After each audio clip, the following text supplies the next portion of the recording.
Take them little bushes out. Bill's gonna make some biscuits this morning for us. Yay! Biscuits and gravy. And you're gonna make the gravy. I'll make the gravy and you make the biscuits. That's a good deal. Hey, So we're just sitting out here, staying warm, enjoying this back porch. No, Wait, wait, no, wait, stay. wait. Yeah. Blue got too close to the fire and it burned his tail. That Blue, don't get that close. My goodness. Daddy had put the fire out and started smoking. Yeah. Well, Bill is making biscuits. I've been sanding this down with steel wool. There's a lot of sanding and stuff goes on with these carvings to make them smooth. I like them to be smooth to the touch. And so I'm just sitting here while he's getting busy and doing that stuff. Like that. And I like sanding on them and feeling the wood. It feels pretty good.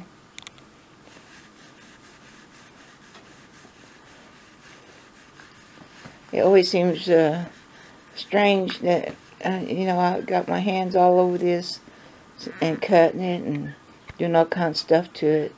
And then when I give it away, especially when somebody shows it, it's like, well, there's my piece of wood. It just seems kind of strange that somebody else got in their hands and they're liking it. And I do appreciate when people show it. It makes me happy. Sometimes they can't show it, but I do like seeing it. I'm just trying to get all the little feel of the wood, because I like when somebody holds it, I like for them to go, oh, that feels good. And so I'll try to take all the little nicks off of it and buff it up. And I'll be happy when somebody wins this. I like to go on to my next project.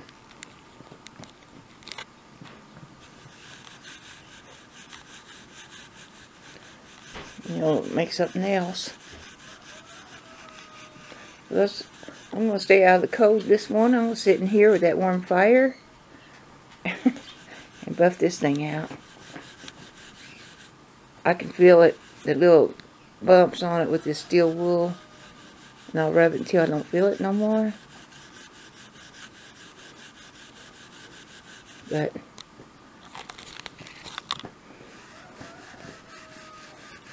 that's what I'm doing. Well, I'm out here cooking biscuits this morning. Can't get Susie to cook.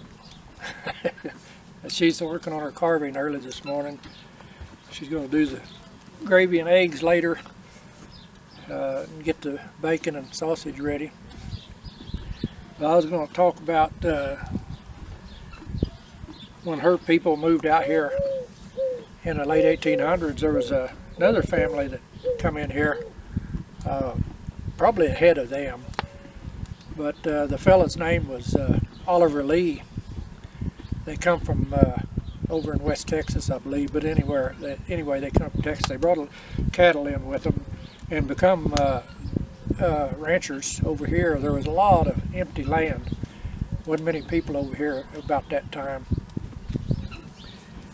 He was well respected, well known by a lot of people. I believe he became a state senator later in life. He was involved, or I don't know if he wasn't necessarily involved, but he was accused of a crime. There was some kind of disputes going on. I don't know whether it was land or cattle or water. Might have been water, but anyway, there was a judge by the name of Fontaine. Went to Lincoln. That was the county seat back then. And was filing papers against, I believe, Oliver Lee and some of his people, his friends. I forget exactly what the charge was, but it was just an ongoing feud. It was about the time of the Lincoln County War, and there was just a lot of animosity going on. But in the courtroom, as he was filing out, he had his 9-year-old son, and he lived in Mesilla. That's down close to El Paso. He was filing papers there, and he was slipped a note, as he, the story goes, he was slipped a note as he was going out of the courtroom that said, if you'll forget all about this, we can be friends. Well, he was in a buckboard, and he came down this way, and then he headed back to Mesilla, and it was about a 2-day trip from here. And people seen him along the way. He stopped and talked to different people. There's several stories about it in books and stuff. But he had his 9-year-old son. Anyway, they came up. They didn't show up, so there was a search party sent out, and they found the buckboard. And I believe they found some blood. They tried to track it, and I believe they got Apache men that were good trackers to try to track and find out what happened. And the story goes that they ran across, they were following the tracks, and they ran across a large, where a large herd of cattle had went through and obliterated the tracks. They never, to this day, they've never found the bodies of him or his son. Oliver Lee and a couple of his friends were indicted, and that's Pat Garrett come into play there.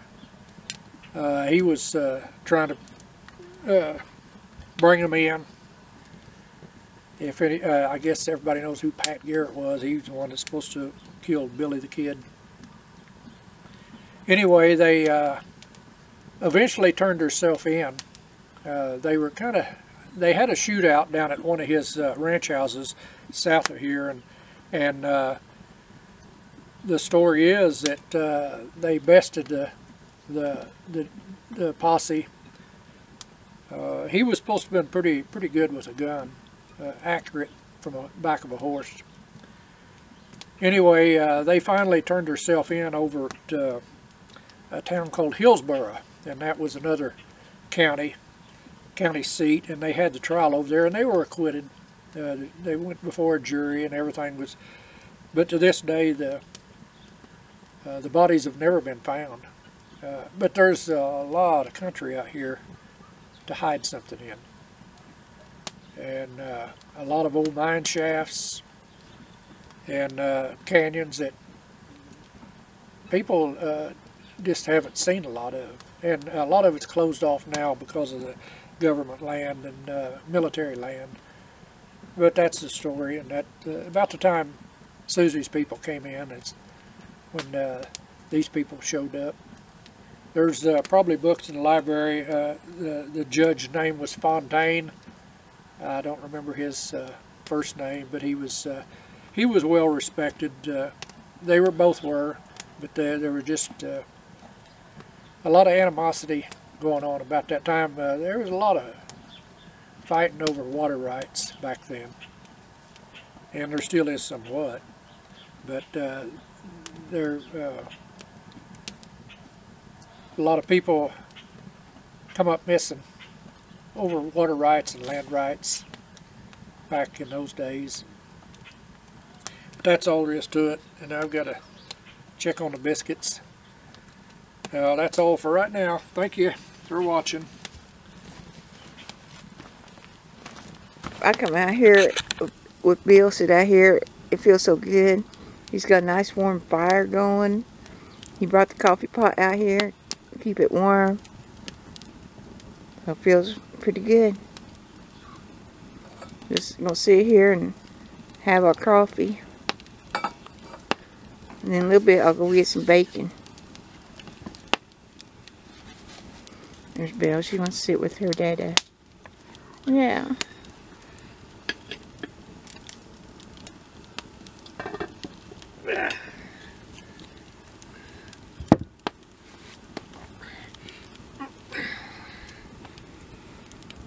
Oh, that way she gets warm too.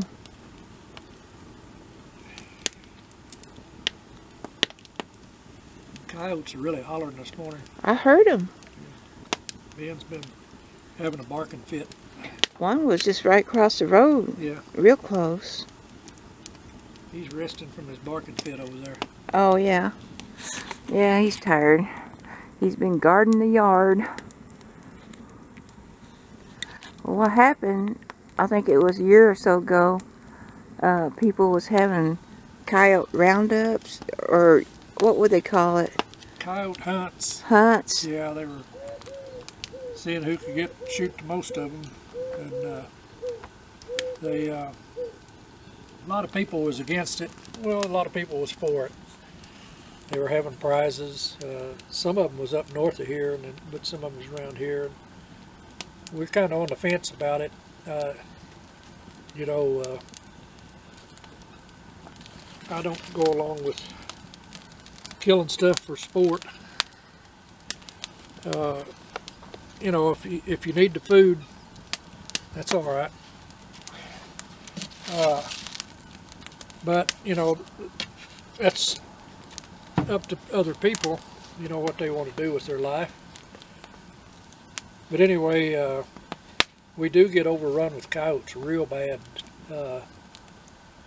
There's nothing to control them. In the western part of the state, they've been putting wolves back in, called a Mexican gray wolf,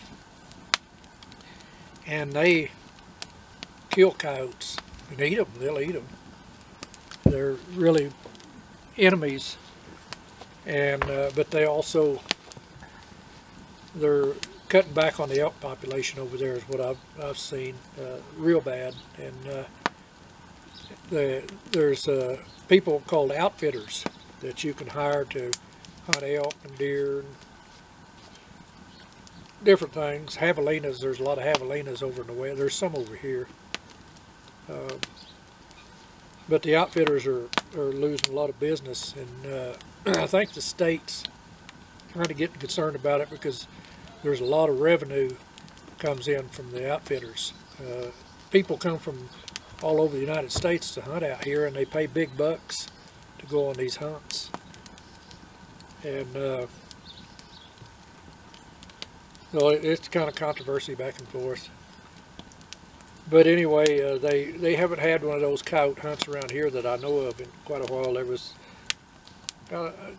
quite a protest against it a few years ago. I don't know if they still I think they stopped it. Yeah, I think they have. I don't know. They had north of here, quite a ways north of here, they really, closer to the bigger city,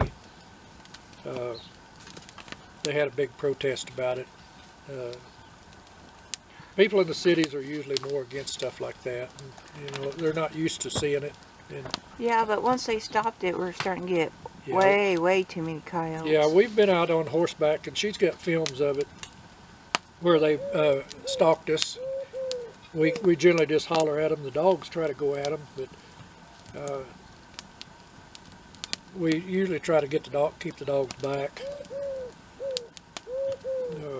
You don't know what kind of diseases they carry, if they do carry any. But they have come within 20, 30 yards of us on horseback and yapping at us. Or follow us. And following us along. But we usually able to shoo them away. Well, they're getting people friendly. Yeah, if they yeah, they're getting where they're not afraid of people, and there is idiots out here that'll feed bears and mountain lions and coyotes and whatever. I don't know what they're thinking, because that makes them associate people with food. Yeah. And it's not a good idea. But there is people that do it. And, you know, if they want to do it, that's fine. But I don't want to have a confrontation with them. And we leave them alone out there away from here as long as they leave my chickens alone. If they come in here and bother my chickens or my dogs or me, and they come by and Ben barks I at don't them. take prisoners. Yeah, Ben chews them off. Yeah, Ben's pretty good. We can't turn him loose because he'll go for miles as After long as one. and he can't catch them. They're too quick, and they're used to running out there in that old dry desert, and he's not. But he'll try to catch them. A lot of people in this part of the country use Pyrenees to guard their sheep and goats. There's a lot of people that raise them, what they call meat goats out here. The name of them is Boer goats. But I guess there's a big market for them. I know some people that have big herds, and so they have to have something to keep the coyotes at bay, and the mountain lions. Yeah. Some people use donkeys. Donkeys are pretty good at predator control. Donkeys are good. They don't like dogs. And we have to watch our donkeys around the dogs. Yeah, they associate dogs as a coyote. Yeah. So we have to be careful. Some people use llamas. A llama is they'll go after a dog. And donkeys fight with their front feet, Yeah, and so does llamas. They'll kick with their back feet, but a donkey will kind of ease up on something like that, especially the dogs. Like they're not going to do anything, and all of a sudden they'll strike out real fast with their front feet. And we've seen them get cats before. They don't like cats.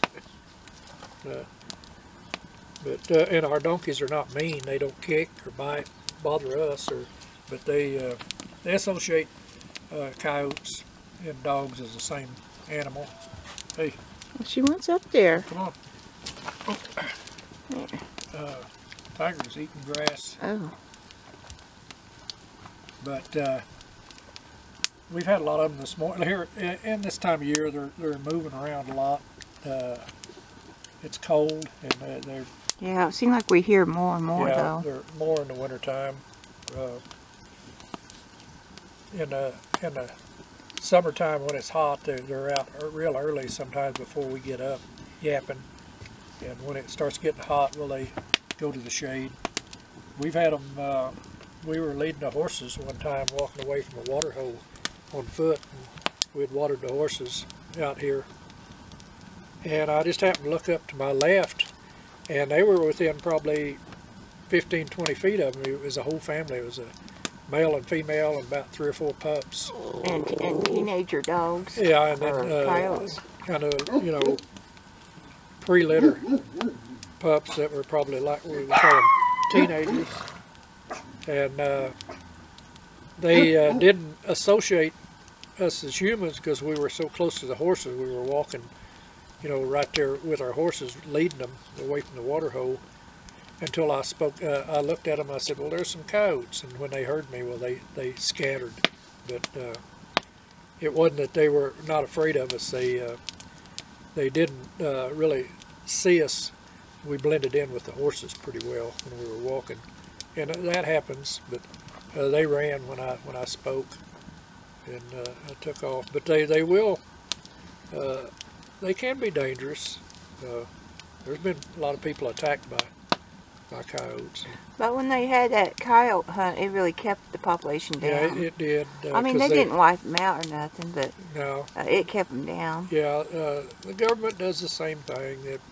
Yeah, the government will put out poison for them. Have in the past in different parts of the country. They protect in certain areas the elk and the deer, and they learn to go to those areas. Or water holes. And water holes. And then they have to go in there and wipe a bunch of them out to thin the population down.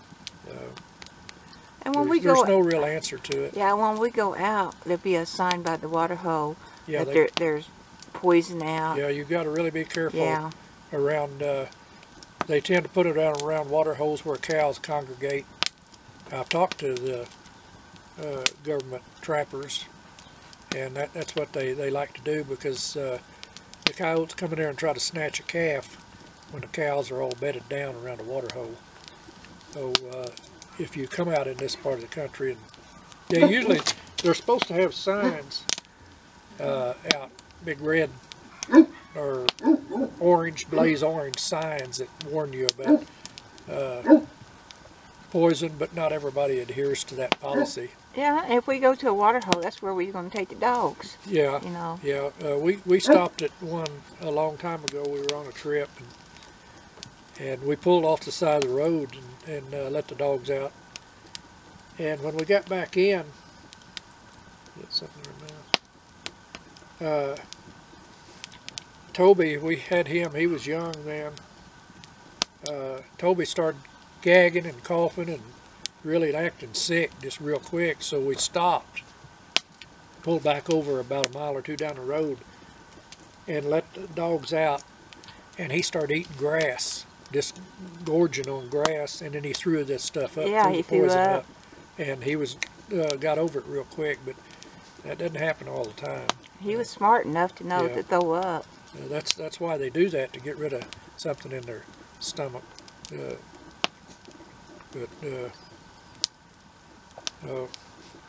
You know, it's just something you have to deal with. You know, in the cities you have to deal with pedophiles and perverts. Oh, they're out here too. And I think the government protects them too. Yeah. Well, I gotta go get the bacon ready. Okay, I'm gonna You check get the biscuits. and that talk. I've talked more today than I've talked in 100 years. I know it. You're a jabberbox. Oh yeah. Well, Susie went in to get the bacon and sausage and bring it out. I'm gonna cook that while the coffee's perking pretty good. She gets that out here, I'll cook that, and the biscuits ought to be starting to brown up in a little bit. But we won't get much done today. Getting a late start. That's all right. Thanks for watching.